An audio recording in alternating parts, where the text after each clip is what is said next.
Okay friends, Setu విజ్ఞానం జీవితం ఒక వరం అనే బుక్ కంటిన్యూ చేసుకుందాం. మనం థర్డ్ చాప్టర్ లో జీవితంలో విజయం అనే దాన్ని చదువుతున్నాం. Thoughts are things. ఆలోచనలే భౌతిక వస్తు సముదాయంగా, భౌతిక సంఘటనలుగా వాస్తవ రూపం చెందుతాయి.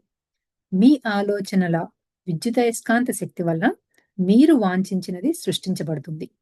మీ పరిభాషలో చెప్పాలంటే, మీ ఆలోచనలతో మీ జీవితంలో భౌతిక సంఘటనలు ఆకర్షించుకుంటున్నారు.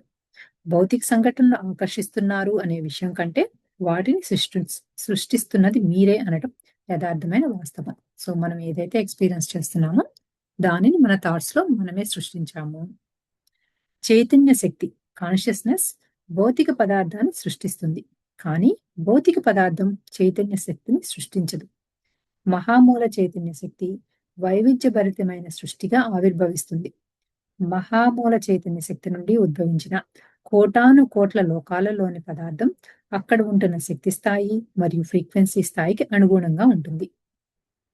సో మనం అసలు ఈ యూనివర్స్ అంతా ఈ మహామూల చైతన్యం నుంచి వచ్చింది అని చెప్పి ఒక రూట్ లాగా అనుకుంటే, సో దాని నుంచి ఎన్నో కోట్లాను కోట్ల పూర్ణాత్మలు, ఆత్మలు, అంశాత్మలు అలా వచ్చాం కదా. సో ఇవి ఎక్కడ ఎలా ఉంటాయి, ఏ లోకానికి ఎలా వెళ్తాయి అనేది వాటి యొక్క ఉన్న ఎనర్జీస్ ని బట్టి, ఆ ఫ్రీక్వెన్సీస్ ని బట్టి ఆయా లోకాలకి వెళ్తాయి అని చెప్పి చెప్తున్నారు అనమాట. భూభౌతిక పదార్థానికి మరి ఇతర లోకాల్లోనికి పదార్థానికి ఎంతో భిన్నత్వం ఉంటుంది. భూభౌతిక పదార్థానికి సంబంధించిన దేహాలనే జీవాత్మలుగా తీసుకుంటాయి. మనిషితో సహా సకల జీవరాశులు భూమికి సంబంధించిన భౌతిక ధాతువులను తమ దేహాలలో కలిగి ఉంటున్నాయి. సో ఈ భూమి మీదకి ఎటువంటివి వస్తాయి అనేవి సో ఏ లోకానికి ఆ లోకానికి డిఫరెంట్ స్ట్రక్చర్స్ ఉంటాయి. సో ఈ భూమి మీదకి వచ్చేటప్పుడు ఈ జీవాత్మలు ఎలా తీసుకుంటాయి, ఇలా ఒక ఫిజికల్ బాడీ ఉండాలని, సో దానికి సంబంధించిన ఈ ఈ కైండ్ ఆఫ్ లక్షణాలు ఉండాలి అని చెప్పి ఒక్కొక్క లోకానికి ఒక రకంగా ఉంటుంది అని చెప్పి భూమికి ఎలా ఉంటుంది చెప్తున్నారు అనమాట. అంతేకాకుండా మనిషి మరి ఇతర జీవజాతుల దేహాలు మొత్తము సౌర వ్యవస్థలో చైతన్య శక్తి మరియు జీవరసాయన శక్తి పరంగా అనుసంధానాన్ని కలిగి ఉంటుంది. స్థూలంగా మరి సూక్ష్మంగాను సౌర వ్యవస్థ ధర్మాలన్నింటినీ మీ దేహం కలిగి ఉంటుంది. మరి సౌర వ్యవస్థ ఈ విశ్వం యొక్క ధర్మాలను అంటే మహామూల చైతన్యం యొక్క సమస్త ధర్మాలను కలిగి ఉంటుంది. సో ఈ సోలార్ సిస్టమ్ అనేది యూనివర్స్ లో ఉన్న అన్నిటి యొక్క ధర్మాలని అది కలిగి ఉంటుంది అని చెప్పి చెప్తున్నారు అనమాట. అందుకే మహామూల చైతన్యం యొక్క సమస్త ధర్మాలను కలిగి ఉన్న ఈ దేహాన్ని ఒక దేవాలయంగా నిర్వచించవచ్చు. ఈ దేవాలయంలో నివసిస్తున్న ఈ జీవుడే దేవుడు. ఈ ఆత్మశక్తియే దైవ పదార్థం. ఆత్మ యొక్క మూల బిందువే ఆత్మ. సో మనము ఈ సౌర వ్యవస్థలో ఒక పార్ట్ కాబట్టి మన దేహం కూడా అంత పవిత్రమైంది. సో ఈ దేహాన్ని మనం ఒక దేవాలయంగా చూసుకోవాలి అని చెప్పి చెప్తున్నారు. ఆత్మ మరి పరమాత్మ ఒకరిలో ఒకరు ఇమిడి ఉన్నారు. పరమాత్మ అనేది మహామూల చైతన్యం అయితే, ఆత్మ అనేది ఆ మహామూల చైతన్యం నుండి వెలువడిన ఒకానొక సకలం. ఆత్మ నుండి పదార్థం సృష్టించబడుతుంది, అంతే తప్ప పదార్థం ఆత్మను సృష్టించదు. You are sent out by a super self who strongly desire existence in physical form. You are no puppet of the super self. You will follow your lines of development and through means far difficult to explain here. You add to the experience of the super self and also then extend the nature of its reality. You also ensure your development and you are able to draw upon the ability of the super self. So మనం ఏమన్నాము, మహామూల చైతన్యం నుంచి వచ్చిన ఒక ఆత్మశకలం అని చెప్పి అన్నాం కదా. So ఆత్మ పదార్థం సృష్టించబడుతుంది తప్ప పదార్థం ఆత్మని సృష్టించదు అని చెప్పి దీనిలో మళ్ళీ ఏం చెప్తున్నారంటే, భౌతిక ప్రపంచంలో జీవితానుభవాలు గడించి జ్ఞాన విస్తరణ కావించుకోవటం కోసం పూర్ణాత్మ లేదా పరమాత్మ సంకల్పించిన తన ఆలోచనను వెల్లడించడం వల్ల మరి వెలువడిన మరుక్షణం నుండే మీరు స్వతంత్రంగా, స్వేచ్ఛగా చైతన్య పరిణామం చెందడం ప్రారంభమవుతుంది. పరమాత్మ యొక్క చెప్పు చేతల్లో పెంపుడు జంతువుల్లాగా పరాధీనతను మీరు కలిగి ఉండటం జరగదు. సో మనందరము ఈ మహామూల చైతన్యం నుంచి వచ్చాం కాబట్టి మనం మహామూల చైతన్యం చెప్పింది వినాలి అనేది అస్సలు లేదు. ఇది ఈ ఆత్మ శకలాలుగా మనం ఉన్నప్పుడు మన డెవలప్మెంట్ మనకు కావాల్సిన రీతిగా మనం చేసుకోవచ్చు అని చెప్తున్నారు అన్నమాట. ఆత్మ సర్వస్వతంత్రంగా చైతన్య పరిణామ పురోభివృద్ధిని కొనసాగించడం జరుగుతుంది. తద్వారా పరమాత్మ యొక్క అనుభవాలను మరింత విస్తరింపచేయటం జరుగుతుంది. తద్వారా విశ్వ చైతన్య పరిణామం విస్తరిస్తుంది. మీ వాస్తవాన్ని విస్తరించుకోవడం ద్వారా పరమాత్మ వాస్తవాన్ని కూడా విస్తరింపచేస్తున్నారు. మీ యొక్క చైతన్య పరిణామ పురోభివృద్ధి ద్వారా పరమాత్మ యొక్క చైతన్య పరిణామ పురోభివృద్ధి కూడా వ్యాప్తి చెందుతుంది. సో మనము మన వాస్తవాన్ని సృష్టించుకుంటున్నాం మన ఆలోచనల్లో. దాని ద్వారా మన యొక్క జ్ఞానాన్ని పెంచుకుంటున్నాం. సో ఇలా పెంచుకోవటం వల్ల ఏమవుతుంది అంటే మన వల్ల ఈ చైతన్య పురోభివృద్ధి చెందుతున్నప్పుడు ఈ విశ్వ చైతన్యం కూడా ఆటోమేటిక్ గా అభివృద్ధి చెందుతుంది అని చెప్తున్నారు అనమాట. సో ఈ విశ్వ దాన్ని ఫ్రీక్వెన్సీ పెంచుకుంటున్నప్పుడు ఆటోమేటిక్ గా పరమాత్మ చైతన్య పరిణామం కూడా వృద్ధి చెందుతుంది అని. పరమాత్మ యొక్క సర్వశక్తి సామర్థ్యాలను, జ్ఞానాన్ని మీరు పొందవచ్చు. అంతరేంద్రియాల ద్వారా పరమాత్మ నుండి వాటిని పొందవచ్చు. మీ యొక్క చైతన్య పరిణామ పురోభివృద్ధి విశ్వం యొక్క చైతన్య పరిణామ పురోభివృద్ధిని మరింతగా పెంచుతుంది. సో మనం పెరుగుతూ ఉంటే ఆటోమేటిక్ గా ఈ విశ్వం యొక్క చైతన్యం పెరుగుతుంది అని చెప్తున్నారు అనమాట. సో అలానే మనము కావలసిన జ్ఞానాన్ని విశ్వం నుంచి కూడా ఎప్పుడు కావాలంటే అప్పుడు తెచ్చుకోవచ్చు. అది ఎలాగూ అంటే మన అంతరేంద్రియాల ద్వారా మనము మన పరమాత్మను కనెక్ట్ అయినప్పుడు. మీ అభివృద్ధే పూర్ణాత్మ యొక్క అభివృద్ధి.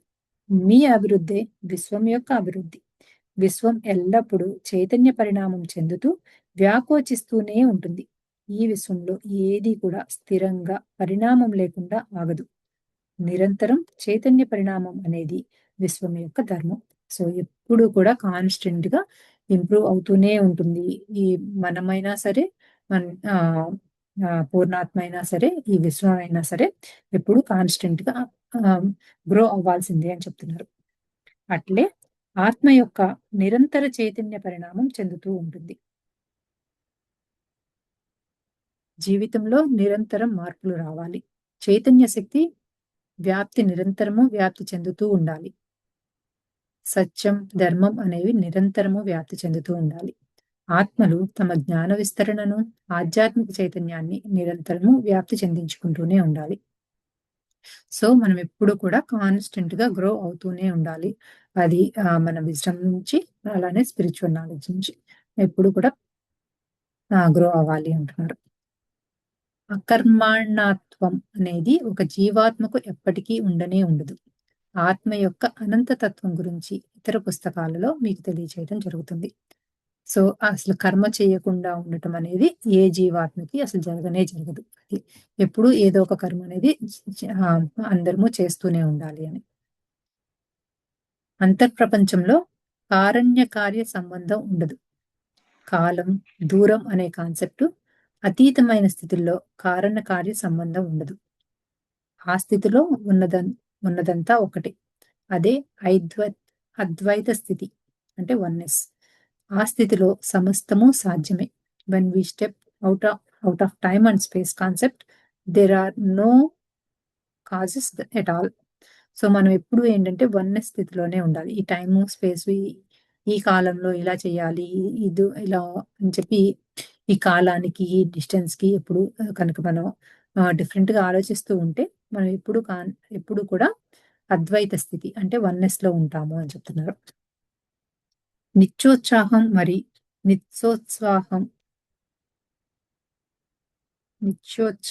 మరియు నిత్య ఉత్సాహం వల్ల ఆత్మ తన చైతన్య శక్తి నుండి సృష్టిని కలిగిస్తుంది.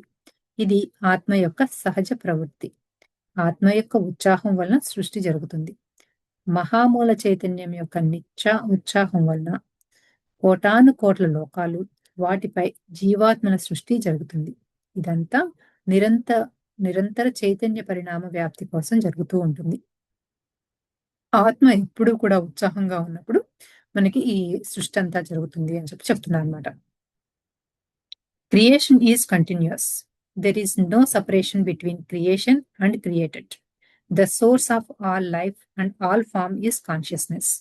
సృష్టి అనేది నిరంతరము అనంతకాలం నుండి అనంతకాలం వరకు కొనసాగుతూ ఉంటుంది. నిరంతర చైతన్య పరిణామం కొరకు, నిరంతర సత్య వ్యాప్తి కొరకు, నిరంతర ఆధ్యాత్మిక జ్ఞాన విస్తరణ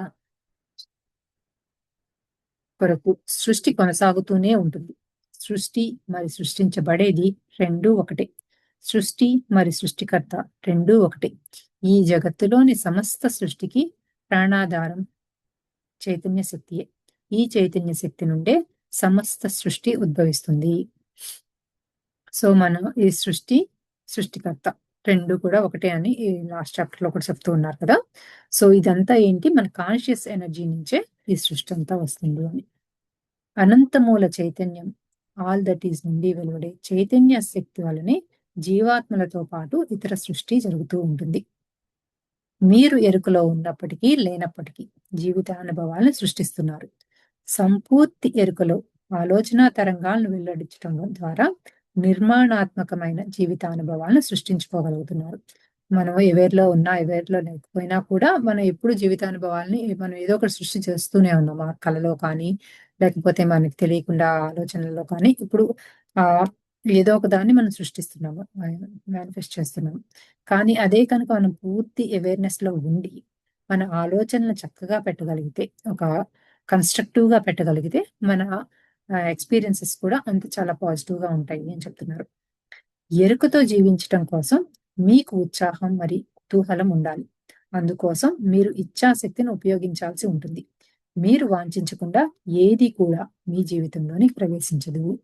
సో మనము అలా కన్స్ట్రక్టివ్ గా ఆలోచించి చక్కటి పాజిటివ్ గా మేనిఫెస్ట్ చేసుకోవాలి అంటే మనలో ఎప్పుడు కూడా ఎంతో ఎక్సైట్మెంట్ ఉండాలి అని చెప్తున్నారు. ఎరుకత లేదా జాగృతావస్థ ద్వారా చైతన్య శక్తిని భౌతిక జీవితానుభవాలుగా వాస్తవ రూపం చెందించడం వల్లనే జీవిత ప్రవాహం సరళంగా మృదువుగా ఉంటుంది.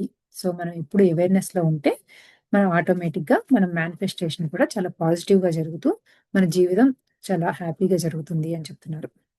జీవితంలో జయాపజయాలు, మానవ అవమానాలు, కష్ట సుఖాలు, మంచి చెడులు, గెలుపు ఓటములు అనేవి అహం మరియు మనసుకు సంబంధించినవి. ఇవేమి ఆత్మశక్తిలో ఉండనే ఉండవు. సో ఈ పాజిటివ్ నెగిటివ్ అనేవి అంతా కూడా మన ఈగో నుంచి వచ్చినవో లేకపోతే మన మైండ్ కి సంబంధించిందో అయి ఉంటుంది, కానీ మనకు సోల్ కి సంబంధించింది కాదు అని చెప్తున్నారు. కాలం దూరం అనే కాన్సెప్ట్ కూడా మనస్సు అహం పరిధికి సంబంధించినది.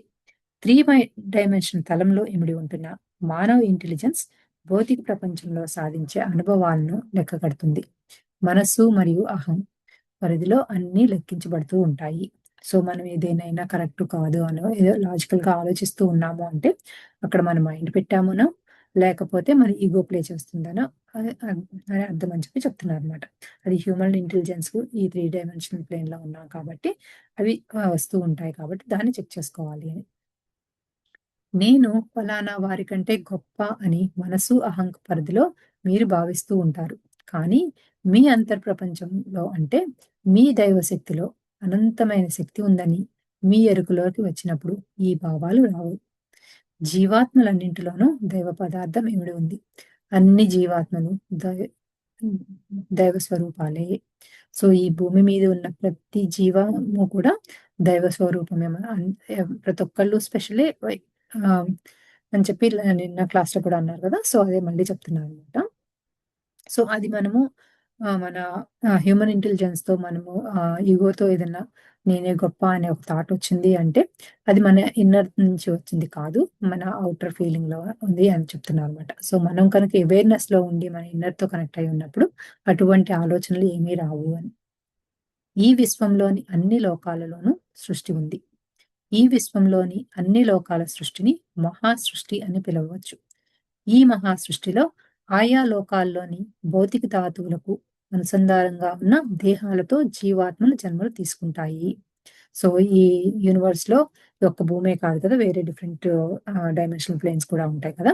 సో ఆ ఈ అన్ని లోకాల్లోనూ ఏ ఏ ఇందాక చెప్పినట్లుగానే ఆ ఫ్రీక్వెన్సీకి సంబంధించిన ఆ విధంగా అక్కడ ఫిజికల్ రూపాలు ఉంటాయి అని చెప్తున్నారు. సో ఈ అన్ని లోకాలన్నిటినీ ఈ మల్టీ డైమెన్షనల్ ప్లేన్స్ అన్నిటినీ కలిపి మహా సృష్టి అని కూడా పిలవచ్చు అంటున్నారు.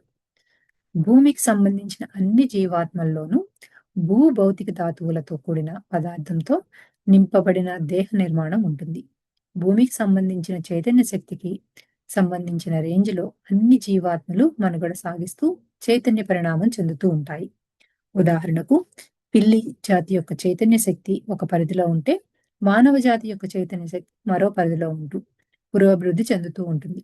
అన్ని జీవాత్మల చైతన్య శక్తి స్థాయిలు భూ చైతన్య శక్తి స్థాయి రేంజ్ లో కనీస స్థాయి నుండి గరిష్ట స్థాయి మధ్యలో ఉంటుంది.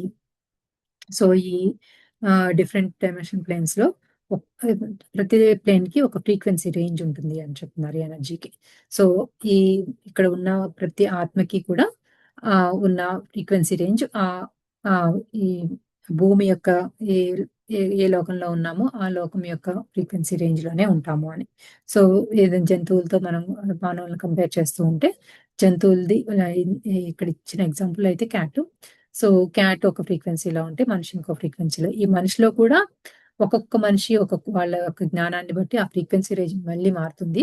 బట్ మనందరము ఉన్న రేంజ్ అంతా వచ్చి ఈ భూమికి ఎటువంటి రేంజ్ అయితే ఉందో ఆ రేంజ్ లో ఉన్నాము అని చెప్తున్నారు.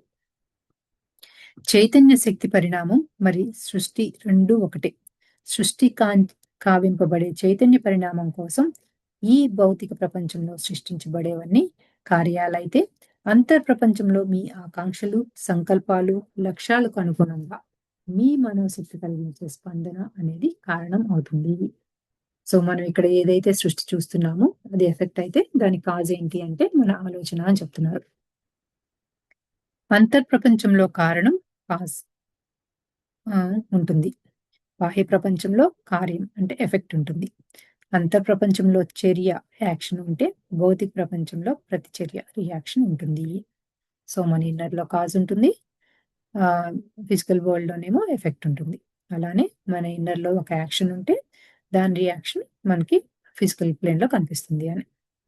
లక్ష్యాలు, సంకల్పాలు, ఆకాంక్షలు, భయాలు,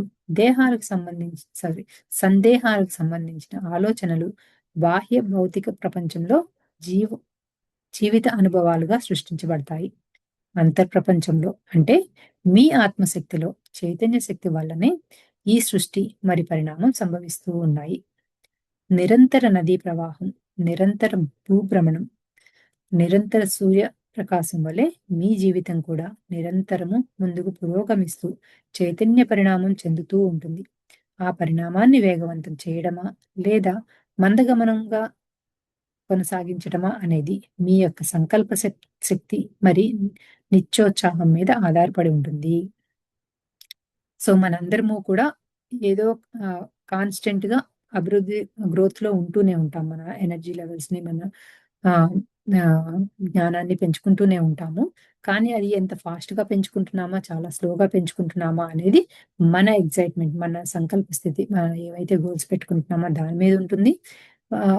దాని మీద మనం ఎంత ఎగ్జైట్మెంట్ లో, ఎంత హుషారుగా ఉన్నాము అనే దాని మీద డిపెండ్ అయి ఉంటుంది అని చెప్తున్నారు. ప్రతి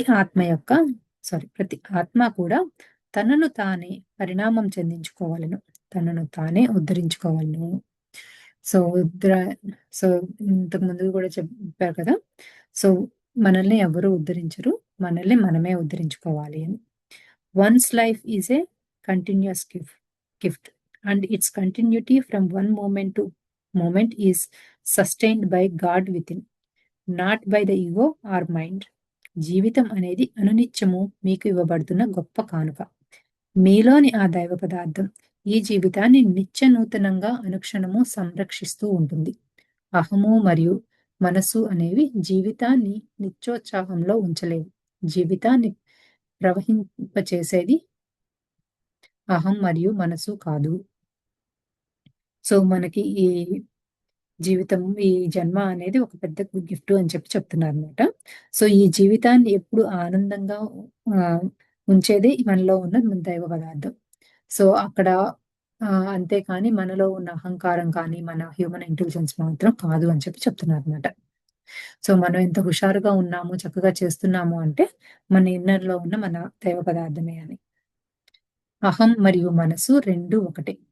మనోశక్తి యొక్క పైపొరల్లో ఇమిడి ఉంటుంది. ఈ అహం మరి మనసు. సో, ఈ మైండ్ పవర్ అనే దాంట్లో మన ఇగో కానీ, మన ఔటర్ మైండ్ కానీ ఉంటాయి అని చెప్పి చెప్తున్నారు. జీవితంలో మీరు పొందే జయాలు, అపజయాలు, గెలుపు, ఓటములు, కష్టాలు, సుఖాలు, మానం, అవమానం అన్నీ కూడా మీ అహం మరియు మనస్సుని ప్రభావితం చేయటం వల్ల కొన్నిసార్లు సంతోషం, కొన్నిసార్లు దుఃఖం సంభవిస్తున్నాయని మీరు భావించడం జరుగుతూ ఉంటుంది. సో, మనకెప్పుడైనా సాడ్‌గా ఉన్నా, హ్యాపీగా ఉన్నా కూడా దానికి అంతా రీజన్ ఏంటి అంటే మన మైండ్ అండ్ ఇగో నుంచి వచ్చే ఆహ్, ఫీలింగ్సే అని చెప్పి చెప్తున్నారనమాట. మీకు అవమానం జరిగినప్పుడు అహం మరియు మనసు పరిధిలో లెక్కలు వేసి దుఃఖించటం జరుగుతుంది. కానీ ఆత్మశక్తికి అవమానపరచడం జరగదు. రాగద్వేషాల ద్వేషాలన్నీ అహం మరియు మనసును ప్రభావితం చేయడం వరకే పరిమితం. సో, మనకి ఆ సోల్‌ని అసలేది ఎఫెక్ట్ చేయలేదు అని చెప్తున్నారనమాట. అది మనం ఏదైనా మనసు బాధపడింది అన్నా అది మన ఆహ్, ఇగో నుంచో లేకపోతే మన మైండ్ లెవెల్‌లోనే జరుగుతోంది కానీ, అది సోల్ లెవెల్‌కి అసలు టచ్ అవ్వదు అని చెప్పి చెప్తున్నారు.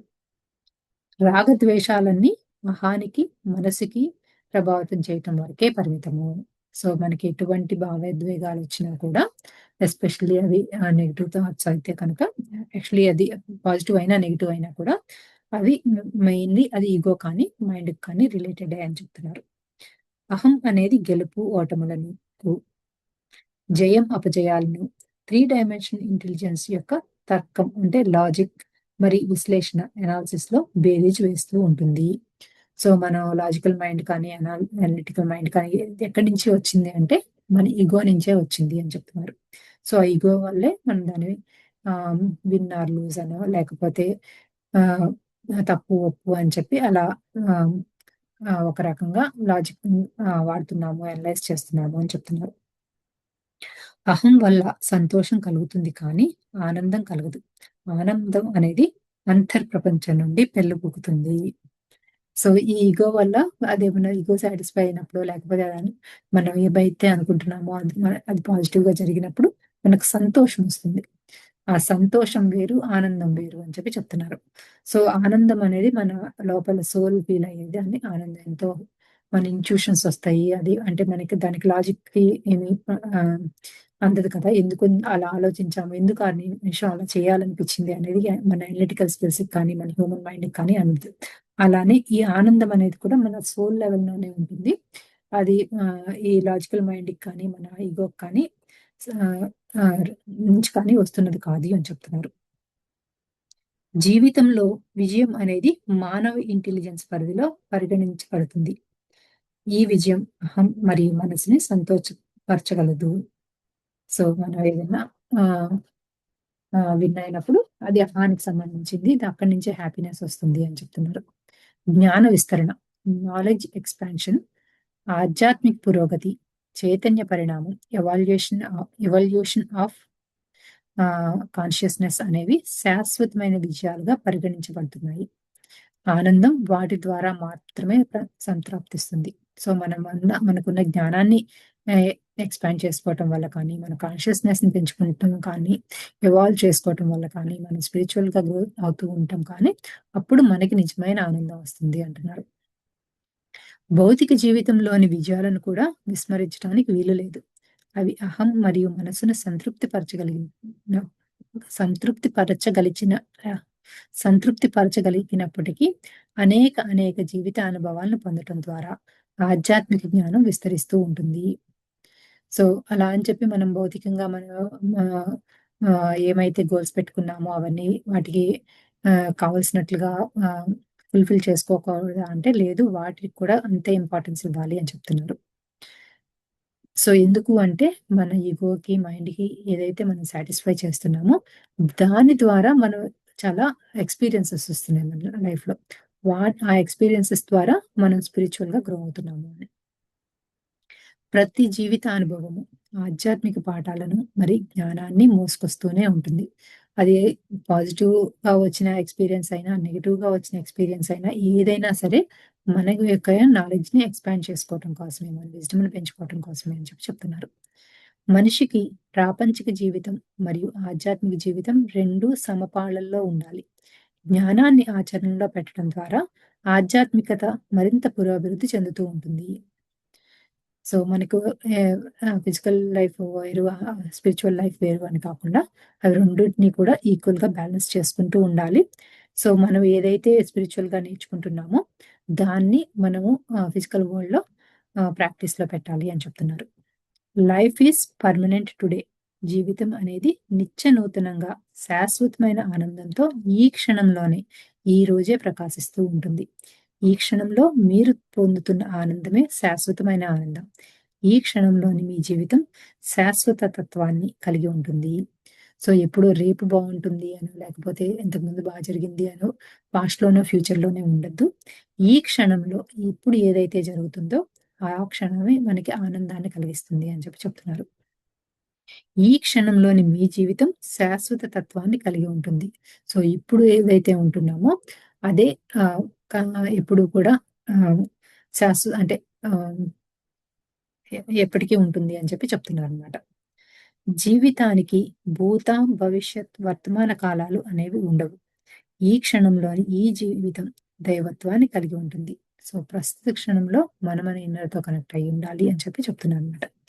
జయాపజయాలు, గెలుపు ఓటములు, మానవావమానాలు, సుఖదుఖాలు అన్నీ జీవితానుభవాలే.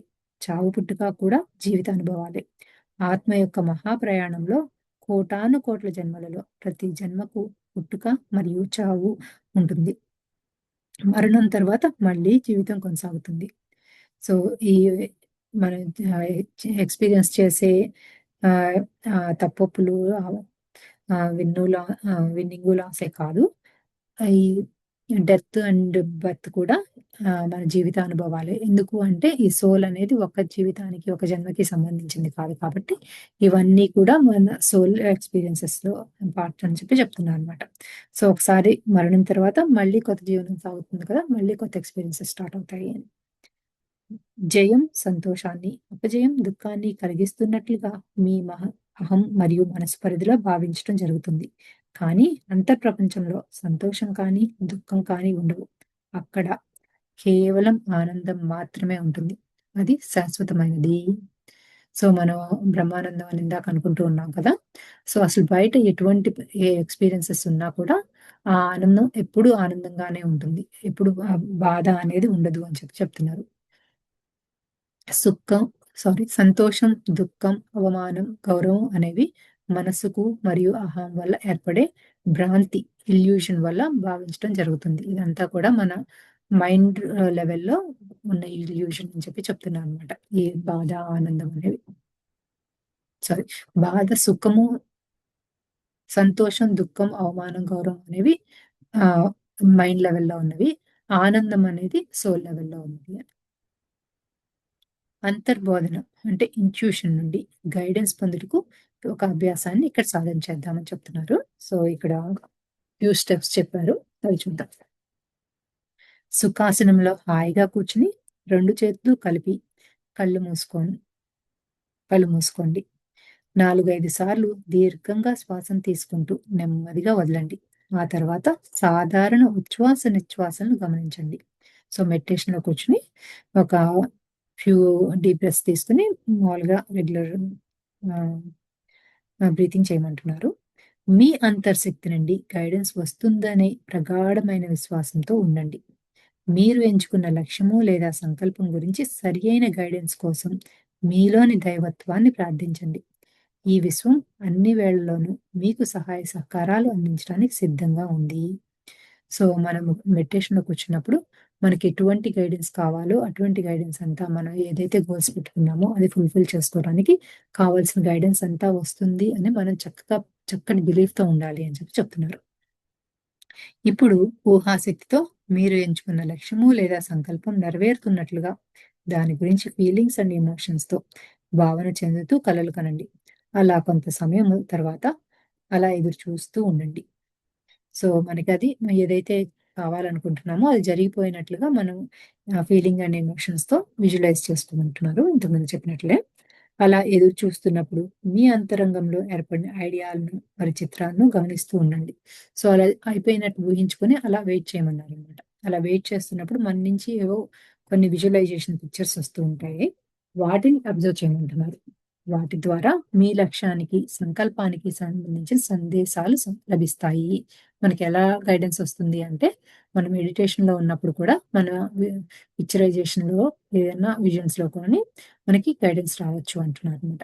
మొదటి ప్రయత్నంలోనే గైడెన్స్ పొందాలని తీవ్రంగా ఎదురు చూడకండి. కొన్నాళ్ల పాటు సాధన చేసిన తర్వాత ఈ అభ్యాసం చాలా సులభం అవుతుంది.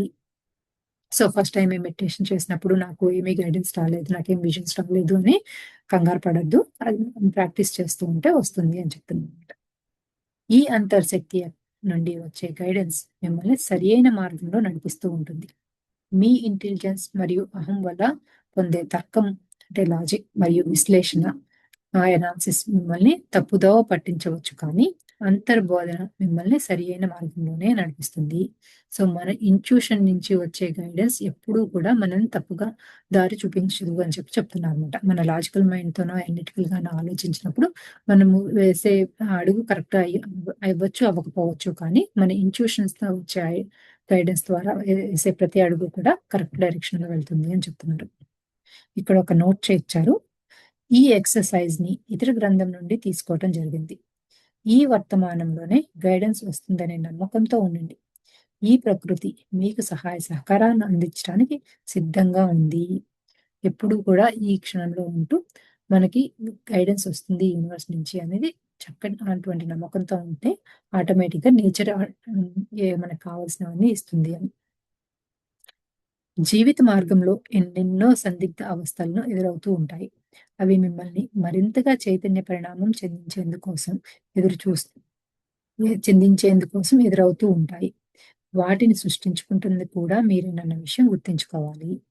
సో, మనకి అప్పుడప్పుడు కొన్ని క్రిటికల్ స్టేజెస్ వస్తూ ఉంటాయి. ఎందుకొచ్చింది? ఏంటి ఇలా ఈ సిట్యుయేషన్‌లో ఎందుకున్నాము అని. ఆ సిట్యుయేషన్ ఎందుకొచ్చింది అంటే కూడా మన యొక్క చైతన్య పరిణామం పెంచుకోవటం కోసం మాత్రమే వస్తుంది. వాటిని కూడా మన ఆలోచనల్లో మనమే సృష్టించుకున్నాము అని. ఈ సందిగ్ధ అవస్థలు మరి సమస్యలు పరిష్కరించబడతాయనే నమ్మకంతోనే వాటిని మీ ఆలోచనల ద్వారా సృష్టించుకోవడం జరుగుతుంది. వాటిని ఉత్పత్తి చేసే శక్తి మీలో ఉంటున్నప్పుడు వాటిని పరిష్కరించే శక్తి కూడా మీలోనే ఇమిడి ఉంటుంది. సో, మనకేదైనా సిట్యుయేషన్ వచ్చింది, ఇబ్బందికర సిట్యుయేషన్ వచ్చింది అంటే అది మన ఆలోచనల్లోనే ఎప్పుడో మనం దాన్ని సృష్టించాం కాబట్టి. సో, మన ఆలోచన సృష్టించినప్పుడు దాన్ని పరిష్కరించే శక్తి కూడా మనలో ఉంది కాబట్టే మనకు ఆ ఆలోచనొచ్చింది. సిట్యుయేషనొచ్చింది అనేది ఆహ్, చెప్తున్నారు. ప్రతి క్షణము మీ జీవితాన్ని మీరే సృష్టించుకుంటున్నారు. దేహానికి సంక్రమించిన వ్యాధి యొక్క కర్త మీరే అయినప్పుడు, దాన్ని సంపూర్తిగా నయం చేసే శక్తి కూడా మీలోనే ఇమిడి ఉంది. అది హెల్త్ ఇష్యూ అయినా కూడా మనకొచ్చింది అంటే, దాన్ని కంప్లీట్‌గా ఆహ్, తీసివేయగల శక్తి కూడా మనలోనే ఉంది అంటున్నారు. మీ ఆత్మశక్తి ద్వారా దేహాన్ని సృష్టించుకోవటం జరిగింది. దేహాన్ని అమితంగా ప్రేమించినప్పుడు దేహంలోని జీవకణాలు ఎంతో ఉత్తేజాన్ని పొందుతాయి. తద్వారా అవి మరింత శక్తిని పుంజుకొని దేహాన్ని ఎంతో ఆరోగ్యవంతంగా ఉంచుతాయి. సో, మనకి ఇంతకు ముందు వరకు ఏం చెప్పారు? చాలా ఎక్సైట్‌మెంట్‌లో ఉండాలి మనం అని చెప్పారు కదా! సోల్ లెవెల్‌లో. సో, ఎందుకు ఎక్సైట్‌మెంట్ అంటే, అలా ఎప్పుడూ ఆనందంగా ఎక్సైట్‌మెంట్‌లో ఉంటే ఆటోమేటిక్‌గా మనలో ఉన్న జీవ కణాలన్నీ కూడా ఆహ్, ఆహ్, ఎప్పుడు ఆరోగ్యవంతంగా ఉంటాయి అని చెప్తున్నారు. విద్యుదయస్కాంత శక్తి, జీవరసాయన శక్తి, చైతన్య శక్తితో దేహం నిండి ఉంటుంది. దేహం లోపల మరి వెలుపల ఆత్మ ఆవరించింది ఉంది.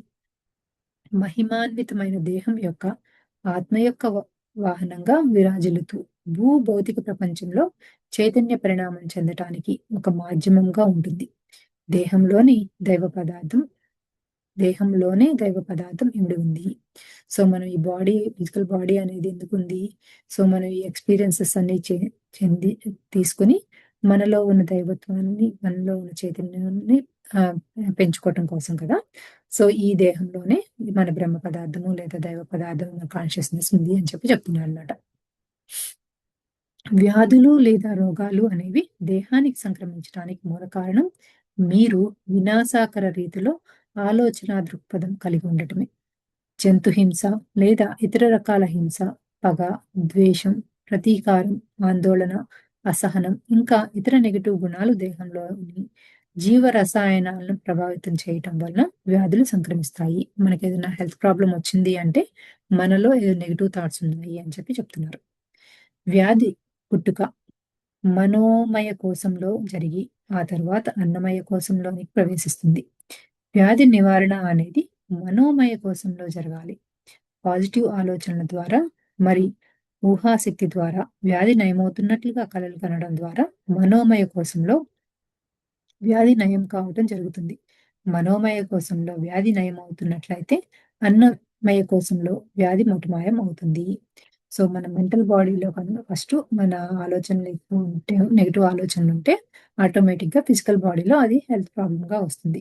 అలానే దాన్ని తగ్గించుకోవాలి అంటే కూడా మన ఇమాజినేషన్ విజువలైజేషన్ ద్వారా పాజిటివ్ థాట్స్తో అది పోతున్నట్లుగా మనం ఫస్ట్ మన మెంటల్ బాడీలో దాన్ని కంప్లీట్గా దాని మీద నమ్మితే ఆటోమేటిక్గా మళ్ళీ ఫిజికల్ బాడీలో ఉన్న హెల్త్ ప్రాబ్లం అవుతుంది అని చెప్తున్నారు.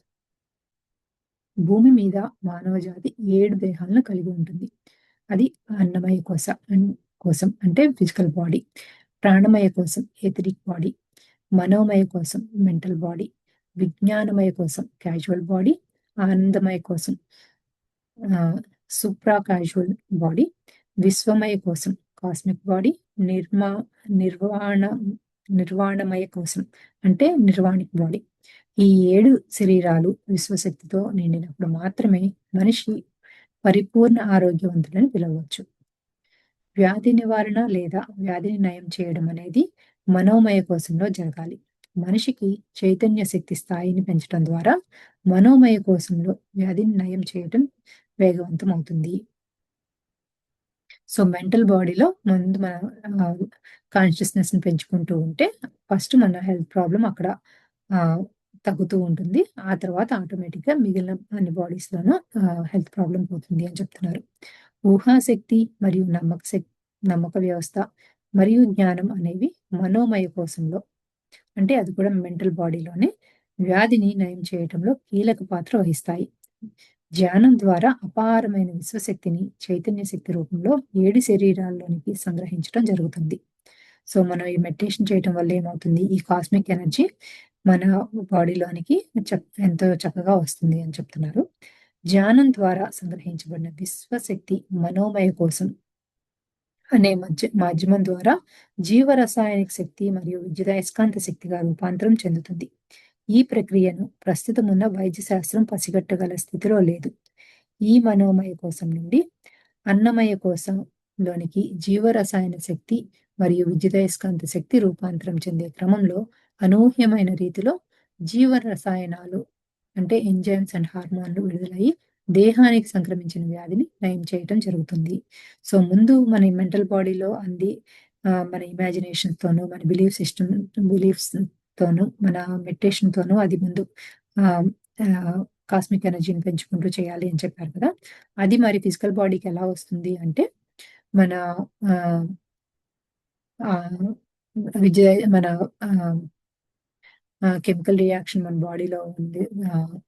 ఎలక్ట్రోమాగ్నెటిక్ వేవ్స్ మన మెంటల్ బాడీ నుంచి తీసుకొని అది ఫిజికల్ బాడీలో ఉన్న హెల్త్ ప్రాబ్లం పోగొడుతుంది అని.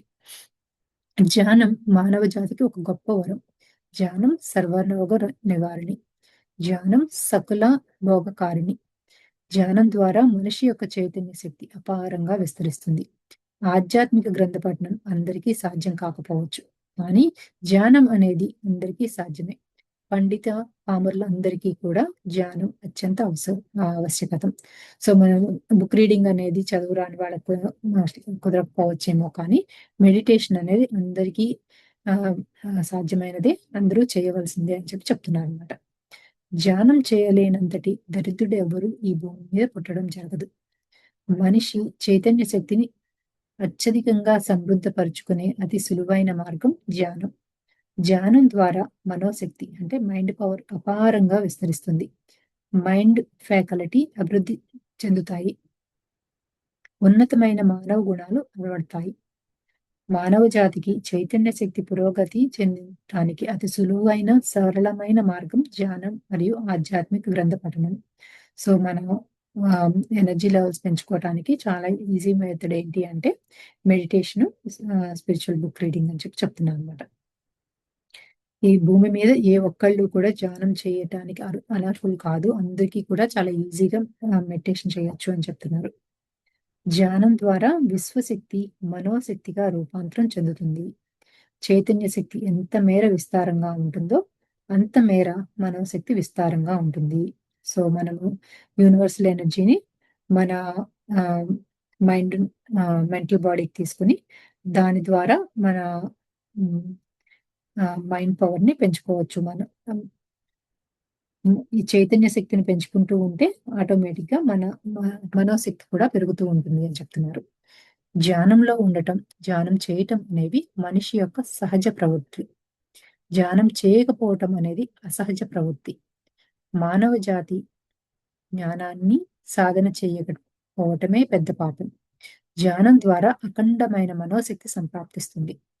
మనోశక్తిని విస్తారంగా కలిగి ఉంటున్న మానవ సమాజం ఎంతో పరిణతిని చెంది ఉంటుంది. ఇవాళ ఈ ప్రపంచంలో పరిణతి చెందిన మానవ సమాజం ఆవిర్భవించాల్సి ఉంది. పరిణతి చెందిన మానవ సమాజం ద్వారా మాత్రమే సమస్త జీవజాతులకు ఎంతో మేలు కలుగుతుంది. జంతు హింస, మాంసాహార భక్షణ అనేవి అపరి అపరిణితి చెందిన మానవ సమాజం వల్ల జరుగుతున్నాయి. జంతు హింస, మాంసాహార భక్షణ మటుమాయం అయ్యే వరకు మానవునికి ఉన్నతమైన గుణాలు అలవాడే అవకాశం లేదు. బుద్ధుడు, జీసస్ లాంటి అతి కొద్ది మంది యోగి యోధులు తప్ప మిగతా మానవ సమాజం అపరిణితితోనే ఉంటుంది. జంతు హింస, మాంసాహార భక్షణ వదిలిపెట్టినంత వరకు మానవ చైతన్య పరిణామం వేగంగా పుంజుకోలేదు. మానవుని మీద వికసించదు. మానవ జాతిలో పరిణతి ఏర్పడదు.